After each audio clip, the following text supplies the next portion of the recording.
My name is Kareem. Kareem means generous in Arabic, but it more specifically means hospitable. So the more I learn about safe families, I feel like I might have to meet more moms. Because those three things, radical hospitality and disruptive generosity. I somehow have to try to live up to the name my parents gave me. But I'm the director of Graffiti Community Ministries. We're a nonprofit that really, as well as a church, our tagline is Graffiti, a church that serves. So our nonprofit just looks like that, serving the needs of our community. So we have after-school programs for kids. Our children's director for many years is here in the room, who's now leading another organization, the Paul USA, and helping working with people experiencing homelessness who are college students. So that's what Mel does. But we at Graffiti, food, clothes, where Safe Families is so intentionally and proactively about relationships. We as an organization could not be. Hey, we gave the food. Hey, we gave the clothes, we're done. So we try to be very mindful of the most important thing we do, besides meeting a tangible need, is building relationship and building community. So, Kareem, Graffiti Church. Thank you, Kareem. And let's dive right in. I know we're talking here specifically about homelessness and the migrant crisis. Just give us an overview of what your organizations have experienced in relation to that. We'll start with Jasmine. Yeah, so we've kind of always served refugee families and migrant families, but this year there's definitely been an influx of migrant families. It kind of started for us with one mom who was living in a hotel in Williamsburg that was converted into a shelter for migrant families, and she reached out to us and we began supporting her, and she began to tell all of her friends about us, and so we got referral after referral, and they're just continued and nonstop. So we've just kind of stepped into that lane of supporting migrant families like really heavily. Well, Graffiti has had a really awesome opportunity because one of the migrant houses is just a couple steps away. So we really saw that influx of people coming in through for our Wednesday night meals, as well as like our ESL, and just trying to connect with them there. So I remember one Wednesday night I showed up, and then there was like 40 or 50 people, and I was like, oh my goodness, and, we're just going to jump into you're like diving right in. So it's been really great to meet them, but yeah. Yeah, I'll just quickly brag about Brittany as our nurse at Graffiti. So for those who come for food or clothes, whether they're experiencing homelessness or specifically coming as asylum seekers, she does a blood pressure screening, she does a glucose monitoring, but it's building relationship as she talks to them. And she also started English as a second language class, specifically once the refugees became our neighbors. Let's be intentional about that. So thanks, Brittany. And then, we're talking, this specific session is about, building community, but I think it's also been a theme throughout, tonight as well, is not only providing for the, the tangible needs, but really that building relationship and connection and being able to care for the whole person is very important. Can you share with us, just as we think through these things, we hear these things, just share with us the why. Why do you believe it's important to build a relationship, connect more deeply with asylum seekers and unhoused neighbors? And I'll start with you, Kareem. Yeah, I mean, we heard earlier today, kind of the main session was really helpful, just that reminder of, we're all foreigners, right? We all are in need of connection and community, and we find ourselves, if we have it, with an opportunity to extend the circle of what we consider friends, who we consider family. So for us, we know that the tangible needs are so important. It's showing someone you care, because if you're hungry, food matters. But there's something more lasting, more connecting. If it's, well, what's your name? And would you come back next week? When we invite people to our programs, we say, would you come be my guest?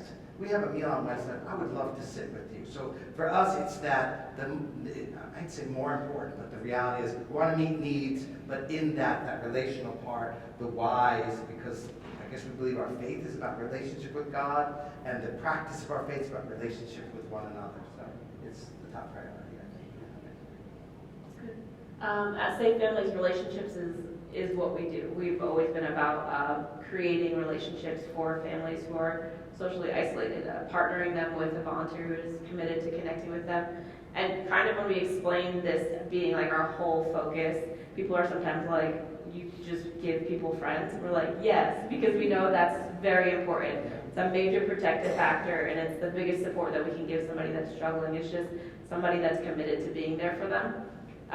We've literally seen relationships change lives. One of the moms that is living in the shelter that we're supporting, actually the very first mom that reached out to us, we connected her with a volunteer, and that volunteer came to the shelter, and they met with her, and they were talking to her kids, and they were like, hey, there's McCarran Park right around the corner. It's like a great park. Have you taken the kids there? And she was like, no, I haven't taken the kids anywhere. She's like, I have hardly even left this room.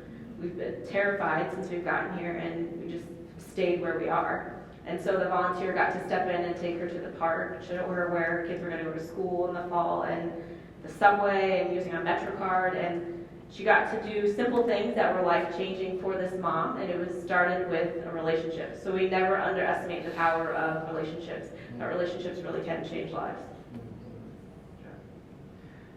So, I think we've been talking a little bit more, about how we can get connected. And you each kind of shared a little bit about how you responded to this, increased need over this last year. Could you share just a little bit, one of the things that our hope at Hope for New York is that our network of supporters can help support those responses. Are there any ways that you want to share ways that Hope for New York has been able to support that, or even ways that as we are as a network of supporters can support you in the future?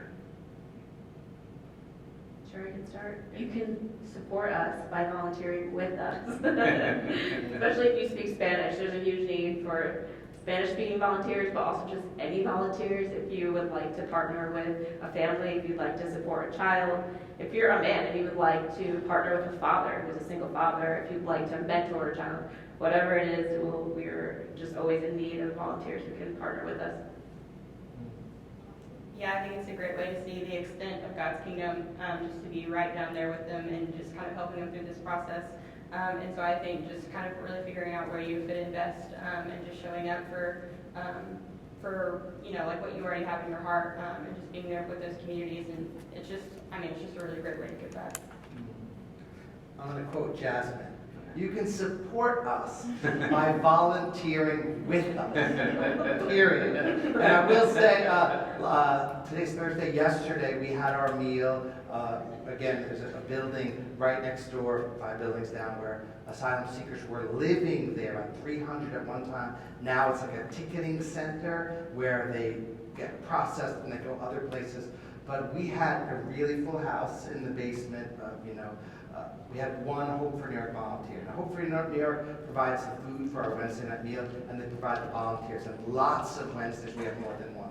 But yesterday, I'll just confess, this public confessional, we weren't as relational as we could have been, because we had one volunteer. And that one volunteer is giving the food, is giving the coffee, is giving the staff. We're trying to help, but the reality is if you're willing to come just one time and help us, not even serve a meal, but sit with someone and have a meal with someone, we would achieve what Safe Families does so perfectly and naturally.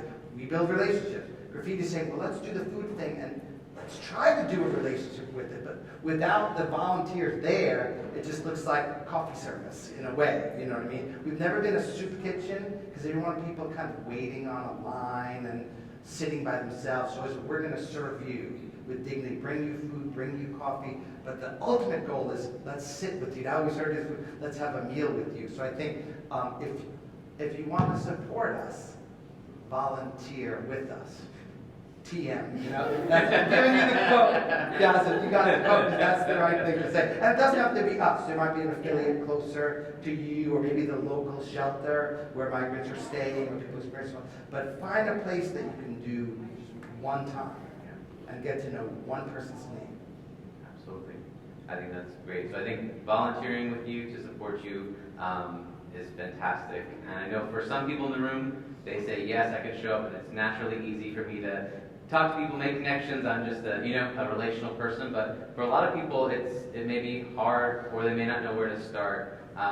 Is there any advice or anything that you would share with someone who maybe doesn't know where to begin in developing a relationship with asylum seekers or unhoused neighbors?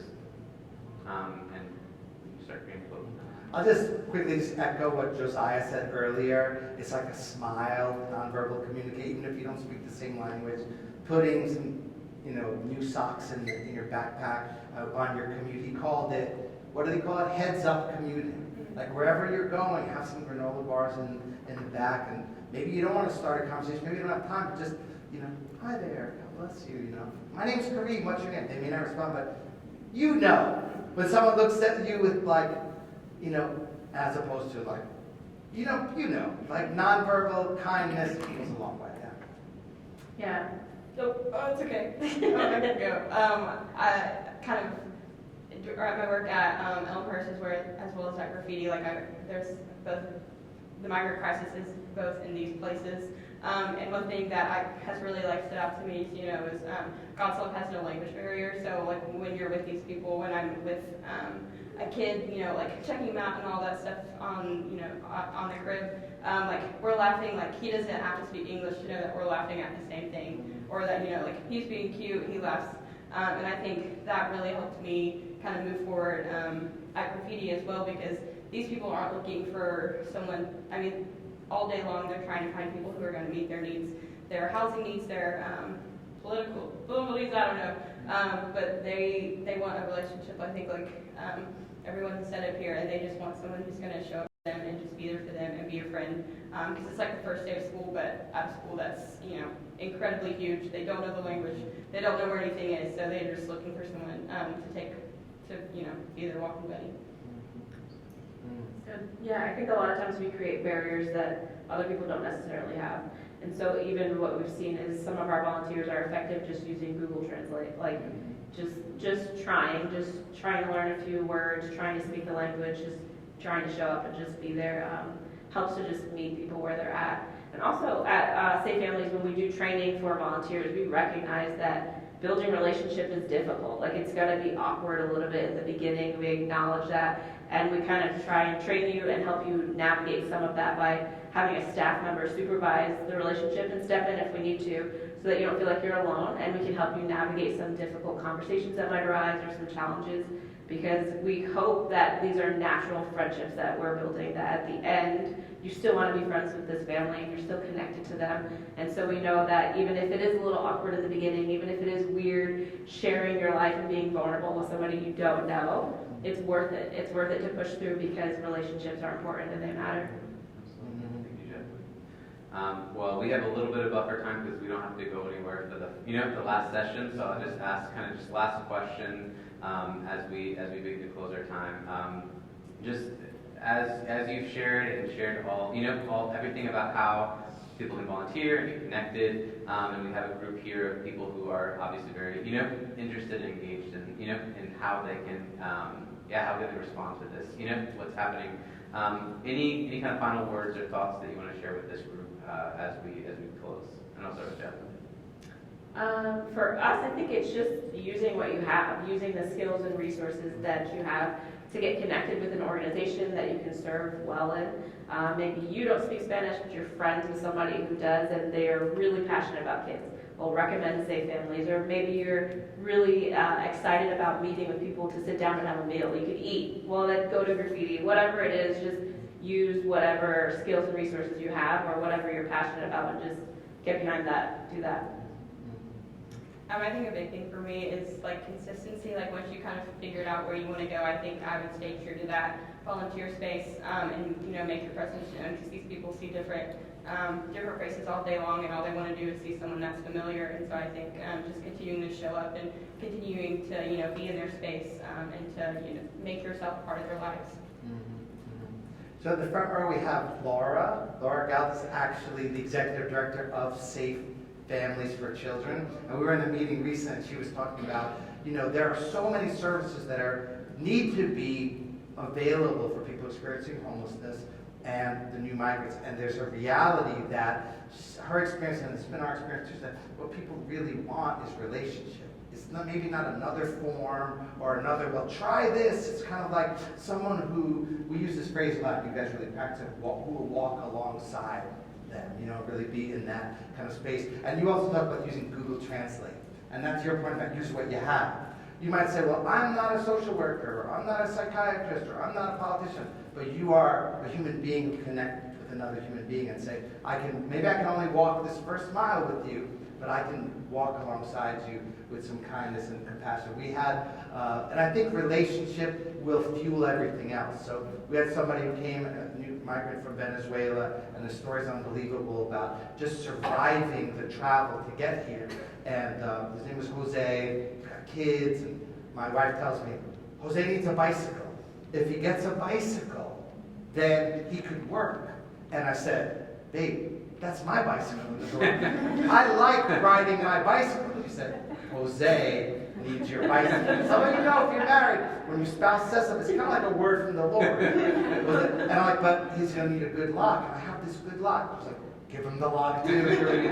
And there's something about, if she didn't take the time to get to know him and what his needs were, then she wouldn't know they needed a bike. But she got to know his name, got to know the kids, and got the sizes of the kids' clothing. But that wasn't because we have a bicycle ministry. Or we'll buy new clothes for people ministry. We used to give out used clothing. But because you took the time to build a relationship. And I have another bike, so I'm okay, don't feel bad. But it was just fun to, again, what Laura was saying, that relationship is maybe the most important part. And then it can also fuel the tangible things as well. Absolutely. Great. Well, sadly, we are out of time.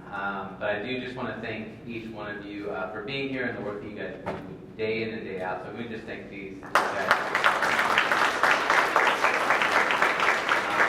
We're really grateful for your work and everything that you shared tonight.